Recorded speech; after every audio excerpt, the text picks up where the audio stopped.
Pasquim, fala um pouco mais para a gente sobre esse resultado das eleições em Ribeirão Preto, né? Inclusive comentando sobre essa disputa, que até o prefeito de Franca, a gente comentava aqui, foi muito acirrada e foi decidida só no final, aí só nas últimas urnas. É isso, Pasquim. Boa tarde, boa semana. Oi, Valentim, tudo bem? Boa tarde para todo mundo que acompanha o Balanço Geral. Pois é, eu não me recordo de uma eleição tão acirrada quanto essa aqui em Ribeirão Preto, né? A gente teve uma diferença aí de 687 votos. Foi uma diferença muito pequena. A cada mudança que aparecia ali no site do TSE, a gente vivia aí, né, uma emoção diferente. Eu fico imaginando como é que foi essa situação para os candidatos ontem. Mas, Valentim, agora a gente entra num outro processo. Você conversou agora há pouco com o prefeito reeleito, Alexandre Ferreira, possivelmente em Franca. Claro que pode acontecer algum tipo de mudança, mas em Ribeirão Preto é fato que agora existe uma mudança bem maior, isso envolvendo secretarias, departamentos, né, e tudo mais. Quem vai ajudar a gente agora a fazer essa análise é o administrador público, o Matheus Delbon, que está aqui com a gente novamente, participou com a gente no primeiro turno. Matheus, vamos lá. No caso aqui de Ribeirão Preto, será uma mudança mais drástica, digamos, né, com relação aí às secretarias. Isso fatalmente acontece a partir de janeiro. Ele tem uma coligação muito ampla, ele vai ter que compor o espaço político, e lembrando que isso é normal, isso é natural do processo democrático. Você faz alianças, essas alianças vão ter espaço no poder para deixar sua marca. Cada partido tem o seu posicionamento, né? Então ele vai ter provavelmente uma grande mudança de nomes. Agora, do ponto de vista do espectro político, o Ribeirão também não tem uma grande ruptura, não. Então, pode até ocorrer de ter nomes sendo mantidos, e isso é até interessante, porque traz uma memória institucional. Então, eu acredito que vai ser uma transição até tranquila, né? E, lógico, ele vai ter que... Acho que a maior dificuldade do Ricardo Silva vai ser alocar toda essa coligação que ele montou dentro do governo e, às vezes, fazer isso funcionar como uma engrenagem bem, vamos dizer, azeitada. Aí, né? Tem que rodar ali certo. Tem que rodar certo. Matheus, eu recebi aqui alguns prefeitos, né, que foram eleitos, e muitos deles disseram que eles têm uma preocupação agora para esse primeiro ano de mandato. Um deles chegou a fazer a seguinte comparação. Ele disse: eu recebi a chave da casa, só que eu não posso ainda fazer a troca dos móveis totalmente. Fazendo uma analogia de que para o ano que vem ele ainda trabalha com orçamento definido pela atual gestão. E o PPA também. Isso de fato é um problema ali? Não, isso foi construído, isso existe no Brasil já há muitos anos, desde os anos 60, onde você cria o seu plano, o seu PPA, que é o plano plurianual, que é o quê? Onde ele vai transformar o plano de governo numa estrutura jurídica, né? Em metas governamentais a serem atingidas. E ele cumpre o último do anterior. Isso garante uma continuidade. Né? Porque vamos lembrar, você pode assumir um candidato com inexperiência política total, aqui em Ribeirão, por exemplo, se o Marco Aurélio tivesse vencido, ele vem de um único partido, ele não tem quadros experientes.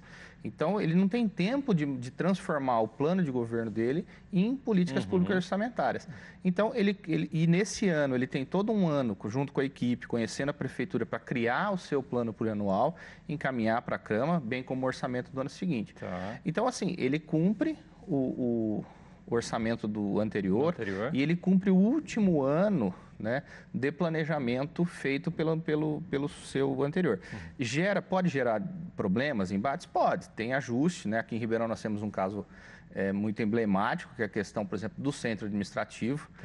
Ela estava no plano de governo do Nogueira, ele inseriu isso no PPA, inseriu no orçamento e, manifestamente, o Ricardo Silva é contrário a isso. Então, provavelmente, ele vai promover alguns ajustes. Agora, ele assume um orçamento anterior, mas nada impede dele encaminhar pequenas alterações à Câmara. Entendi. Então, é lógico que precisa da aprovação do Legislativo, mas ele promove, sim. Normalmente, eles vão analisar o orçamento, se eles entenderem que tem algo muito gritante, muito contrário à política, à proposta que ele fez ao eleitor, ele vai encaminhar para a Câmara e fazer ajustes. Eu vou pedir para o pessoal agora, antes da gente encerrar, para ver os resultados aqui de Ribeirão Preto, para que a gente possa conversar aqui um pouco com o Matheus sobre isso. Bom, a gente vê aí o resultado, 50,13% Ricardo Silva, 49,87% Marco Aurélio, essa diferença de 687 votos. Mas na próxima tela que a gente vai ver algo que foi muito interessante, né? E que, inclusive, colocou Ribeirão Preto entre as cidades, ou melhor, a primeira cidade do Brasil com maior número de abstenções. Os eleitores não foram votar. 179.759 eleitores não foram votar. Isso supera o número de votos que o vencedor teve, que foi de 131.421 votos. Matheus, como é que a gente pode analisar isso? O eleitor está desinteressado mesmo? Eu acho que houve um desinteresse. Eu acho que na campanha de Ribeirão Preto teve uma série de peculiaridades. Porque a campanha começa muito antes, né? No caso do Ricardo Silva, ela começou 2 eleições atrás, né? Ele já se colocando como nome. O Nogueira demorou muito tempo para tomar a decisão, e quando tomou a decisão, isso não foi assim, foi de última hora, vamos dizer assim, então deixou o espectro vazio. O Ricardo, como vinha também liderando as pesquisas num patamar muito alto, acabou agregando um número muito grande de partido, o que já deu uma sensação de definição, né? Então isso diminuiu o interesse. E o Marco Aurélio conseguiu surfar nessa onda, ir para o segundo turno, chegar muito próximo, mas talvez falta lideranças locais de Ribeirão Preto para motivar, né, os bairros. Ontem a gente estava discutindo alguma questão interessante. A Sevandija, com todos os problemas, ela ceifou uma geração inteira de políticos. Pois é. Então você tem um vazio político, você tem um desgaste da classe política que ainda não surgiram novas lideranças para compor esse espaço, né? E a população se engaja quando tem disputa, né? Quando ela acha que o grupo dela pode chegar ao poder, o outro.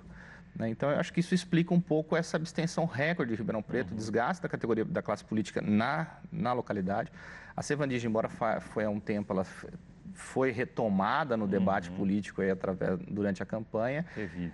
E isso talvez tenha gerado um desinteresse do eleitor. Matheus, eu agradeço bastante sua presença aqui novamente com a gente no Balanço Geral. Obrigado aí pelo apoio durante esse período eleitoral. Certamente a gente vai continuar contando aí com o seu apoio durante todo o ano. Eu que agradeço, Pascoim, e desejo muito boa sorte aos 2 prefeitos da região eleitos agora no segundo turno, tanto o Alexandre quanto o Ricardo Silva aqui em Ribeirão Preto. Perfeito. Obrigado mais uma vez, Matheus.